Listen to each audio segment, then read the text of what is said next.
Hello student, KP chemistry point में आप सभी का स्वागत है। आज की क्लास में हम डिस्कस करने वाले हैं एटॉमिक स्ट्रक्चर में। एटॉमिक स्ट्रक्चर में जो हम करने वाले हैं डबल नेचर ऑफ मैटर। ठीक है, डबल नेचर ऑफ मैटर यानी कि हमें जो करना है द्रव्य की दैतीय प्रकृति, द्रव्य की दैतीय प्रकृति, डबल नेचर ऑफ मैटर, जो कि आपके नीट के सिलेबस में भी है, फर्स्ट ईयर क्लास में भी दे रखा है। साथ ही साथ और भी जो भी हमारे केमिस्ट्री से रिलेटिव कंपटीशन है उन सब में ये टॉपिक इम्पोर्टेंट के माध्यम से दे रखा है, क्योंकि डबल नेचर ऑफ मैटर जो डिस्क्राइब किया था और जिसके बारे में बताया था वो डी ब्रोगली एक वैज्ञानिक थे। डी ब्रोगली वैज्ञानिक थे, उन्होंने ये सिद्ध किया था और इन्होंने एक समीकरण भी दी थी जिसे डी ब्रोगली समीकरण कहते हैं। ठीक है, आज की क्लास में डी ब्रोगली समीकरण के बारे में जानेंगे और डबल नेचर ऑफ मैटर के बारे में जानेंगे। क्लियर, वीडियो अंत तक अवश्य देखेंगे। ठीक है, वीडियो अंत तक अवश्य देखें। हेडिंग बनाना है आपको, जैसे कि चैप्टर हमारा जो यूनिट चल रहा है, क्या चल रहा है बेटा, एटॉमिक स्ट्रक्चर, परमाणु संरचना। क्लियर, क्या चल रहा है, एटॉमिक स्ट्रक्चर में हमें हेडिंग बनाना होगा डबल नेचर ऑफ यानी कि द्रव्य की दैत्य प्रकृति। क्लियर, द्रव्य की दैत्य प्रकृति। क्लियर, द्रव्य की दैत्य प्रकृति यानी कि double nature of matter. Clear, double nature of matter. ठीक है, हमें इसके बारे में पढ़ना होगा। डबल नेचर ऑफ मैटर, द्रव्य की दैत्य प्रकृति क्या होती है ये हम जानेंगे आज की क्लास में। Clear, double nature of matter क्या होता है ये समझ लीजिए भाई। प्रकाश के डबल नेचर के आधार पर बेटा क्या है, फ्रांसीसी वैज्ञानिक किसने, लुइस डी ब्रोगली के द्वारा द्रव्य की दैत्य प्रकृति ज्ञात की। क्लियर, यानी कि दैत्य प्रकृति, द्रव्य की दैत्य प्रकृति किसने ज्ञात की, लुइस डी ब्रोगली ने। कहाँ के वैज्ञानिक थे, फ्रांसीसी वैज्ञानिक थे। कहाँ के थे, फ्रांसीसी वैज्ञानिक थे। और द्रव्य की दैत्य प्रकृति किसने ज्ञात की, लुइस डी ब्रोगली ने। क्लियर, यहाँ पे क्वेश्चन बन के आता है ऑब्जेक्टिव में कि द्रव्य की दैत्य प्रकृति किसने ज्ञात की या किसने बताया कि द्रव्य की दैत्य प्रकृति होती है, वो किसने कहा, लुइस डी ब्रोगली ने कहा था भाई, लुइस डी ब्रोगली ने कहा था। ठीक है, इन्होंने प्रस्तावित किया कि प्रकाश के समान, क्या प्रस्तावित किया, इन्होंने प्रस्तावित किया कि प्रकाश के समान सभी अति सूक्ष्म द्रव्य कण। ठीक है, सभी अति सूक्ष्म द्रव्य कण जैसे electron, proton, neutron, ions, molecules आदि गतिशील होने पर डबल नेचर दर्शाते हैं। क्लियर, क्या बताया भाई, फ्रांसीसी वैज्ञानिक लुइस डी ब्रोगली ने ये बताया कि प्रकाश के समान सभी अति सूक्ष्म कण, electron, proton, neutrons, ions and molecules क्या करते हैं भाई, गतिशील होने पर डबल नेचर दर्शाते हैं। क्लियर, गतिशील होने पर कौन सा नेचर दर्शाते हैं, डबल नेचर दर्शाते हैं। अतः डी ब्रोगली के अनुसार क्या है भाई, डी ब्रोगली के अनुसार समस्त सूक्ष्म द्रव्य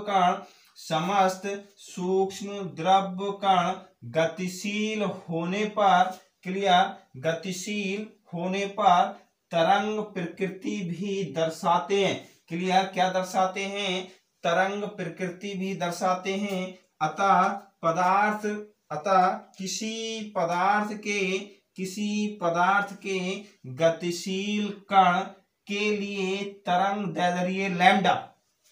क्लियर, तरंग दैर्ध्य क्या होगा, लैम्डा, और संवेग के बीच निम्न संबंध होता है। संवेग क्या है, संवेग यहाँ पे P लिखेंगे बेटा, क्या है, संवेग P के बीच क्या होगा, निम्न संबंध होगा।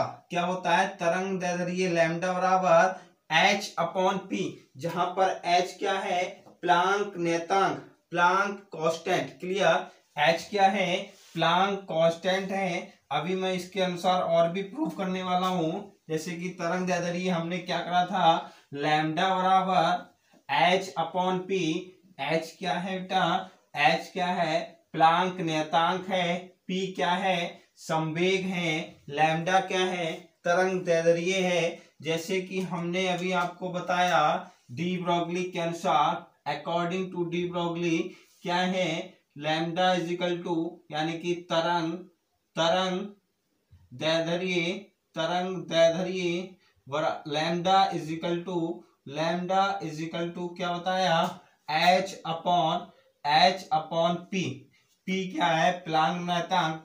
वी नो डैट क्या है, वी नो डैट क्या जानते हो आप, वी नो डैट बताइए क्या जानते हैं, संवेग क्या है भाई, संवेग P बराबर M into B. Clear, M into B. ठीक है भाई, एम इंटू बी, संवेग P बराबर एम इंटू बी। ठीक है भाई, एम इंटू बी हो गया, संवेग P बराबर एम इंटू बी। अब भाई आप इससे लिख सकते हैं, तब क्या हो जाएगा, lambda is equal to H upon M B, lambda is equal to H upon M B. यही क्या है हमारी, यही क्या है, डी ब्रोगली इक्वेशन। ये क्या है भाई, डी ब्रोगली इक्वेशन। ये इक्वेशन क्या हो गई, डी ब्रोगली इक्वेशन। ठीक है भाई, डी ब्रोगली इक्वेशन हो गई। अगर आपसे पूछा जाए निम्नलिखित में से कौन सी डी ब्रोगली इक्वेशन है, तो भाई डी ब्रोगली जो इक्वेशन है वो हमारी यही डी ब्रोगली इक्वेशन हो जाएगी। क्लियर, डी ब्रोगली इक्वेशन हमारी यहाँ lambda is equal to H upon M B. Clear, lambda is equal to H upon M B. अब यहाँ पे हम हर चीज लिखेंगे भाई, क्या है, लैम्डा क्या है, lambda is equal to H upon M B हो गया, lambda is equal to H upon M B हो गया। तो यहाँ पे ये इक्वेशन क्या है, डी ब्रोगली इक्वेशन है। क्लियर, क्या है, डी ब्रोगली इक्वेशन है। यहाँ पे क्या क्या चीजें रखी है बेटा, आप ये समझ लें, लैम्डा इज इक्वल टू क्या है, तरंग दैर्ध्य है, लैम्डा इज इक्वल टू क्या है, तरंग दैर्ध्य है। एच हमारा क्या है, प्लांक नियतांक है, एच क्या है, प्लांक नियतांक है। और एम क्या है, गतिशील कण का द्रव्यमान है। एम क्या है बेटा, गतिशील कण का द्रव्यमान हो गया। बी क्या हो गया, बी क्या है, गतिमान कण का वेग। क्लियर, बी क्या है, गतिमान कण का वेग हो गया। अब आप ये कह सकते हैं, क्या कह सकते हैं भाई, लैम्डा इज इक्वल टू क्या हो जाएगा, लैम्डा इज इक्वल टू, पहले आप ये समझ लीजिए, एच बराबर क्या है, एच बराबर आप जानते हैं क्या है, कांस्टेंट। एच बराबर कांस्टेंट हो गया। तब क्या होगा, तब क्या हो जाएगा बताइए, लैम्डा समानुपाती, लैम्डा व्युत्क्रमानुपाती पी। हम इससे कह सकते हैं भाई, इससे क्या कह सकते हैं, लैम्डा व्युत्क्रमानुपाती संवेग। ठीक है, लैम्डा व्युत्क्रमानुपाती संवेग। ठीक है भाई, लैम्डा व्युत्क्रमानुपाती संवेग यानी कि गतिशील सूक्ष्म कण में जहां कण के समान संवेग एम बी होता है, वहीं तरंग के समान तरंग दैर्ध्य लैम्डा भी होता है। ठीक है, यहाँ पे लिखेंगे गतिशील सूक्ष्म कण में क्या है भाई, गतिशील सूक्ष्म कण में, यहाँ लिखेंगे गतिशील सूक्ष्म कण में, गतिशील सूक्ष्म कण में संवेग क्या है, संवेग एम पी बराबर एम बी होता है। तब तरंग दैर्ध्य लैम्डा होगा। तब क्या होगा, तब वहीं तरंग के समान क्या हो जाएगा, तब वहीं तरंग के समान, किसके समान, तरंग के समान, समान तरंग दैर्ध्य क्या है बेटा, तरंग दैर्ध्य, तरंग दैर्ध्य क्या होगा, लैम्डा होगा, तरंग दैर्ध्य लैम्डा होगा। ठीक है भाई, तरंग दैर्ध्य क्या हो जाएगा, लैम्डा हो जाएगा। अब हम यहाँ पे एक सिद्ध और कर सकते हैं, तरंग की प्रकृति किस पर निर्भर होगी, कण की प्रकृति पर। क्लियर, कण प्रकृति पर, यानी कि हम ये कह सकते हैं जो तरंग की प्रकृति है बेटा, यानी कि तरंग की प्रकृति, तरंग की प्रकृति किस पर निर्भर है, किस पर निर्भर है, तरंग की प्रकृति किस पर निर्भर है, किस पर निर्भर है बताइए, यानी कि 1/, कण प्रकृति, कण प्रकृति। ठीक है भाई, यानी कि हम ये कह सकते हैं तरंग की प्रकृति कण की प्रकृति के व्युत्क्रमानुपाती होती है।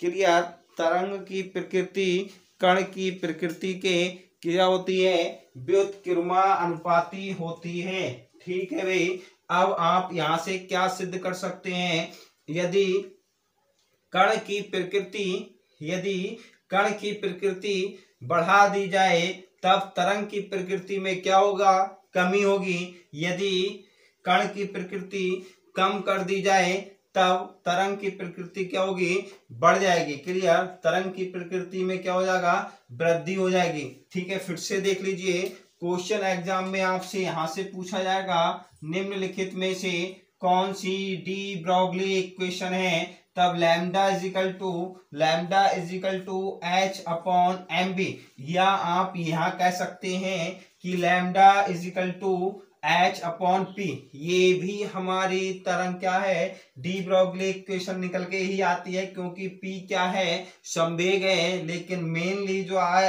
एग्जाम में आए तो आप यहाँ पे mb लिखेंगे, क्योंकि m क्या है, कण का द्रव्यमान है, और b क्या है, कण का वेग है, गतिशील कण का वेग है। तो गतिशील कण पर ही डी ब्रोगली ने एक सिद्धांत दिया था और एक इक्वेशन दी, जिसे क्या कहा गया, डी ब्रोगली समीकरण कहा गया। इन्होंने क्या कहा था, सभी अतिसूक्ष्म द्रव्यमान द्रव्य कण, सभी अतिसूक्ष्म द्रव्य कण, चाहे इलेक्ट्रॉन हो, प्रोटॉन हो, न्यूट्रॉन हो, आयंस हो, मॉलिक्यूल्स हो, वो क्या है, प्रकाश के समान क्या होते हैं, गतिशील होते हैं। क्या होते हैं, गतिशील होते हैं। क्लियर, ये जो था हमारा आज का टॉपिक क्या था, डबल नेचर ऑफ मैटर। ठीक है, कण की यानी कि डबल नेचर ऑफ मैटर, द्रव्य की दैत्य प्रकृति। क्लियर, अब हम नेक्स्ट क्लास में मिलते हैं। नेक्स्ट क्लास में आपके सामने हम प्रस्तुत करेंगे, यानी कि क्या पेश करने वाले हैं हम, क्या प्रूफ करेंगे, डी ब्रोगली इक्वेशन प्रूफ करके नेक्स्ट क्लास में हम बताने वाले हैं आपको, कल शाम 8:30 बजे। यानी कि डी ब्रोगली जो इक्वेशन हमने आज प्रूव की थी, डी ब्रोगली इक्वेशन जो थी हमारी, lambda is equal to H/,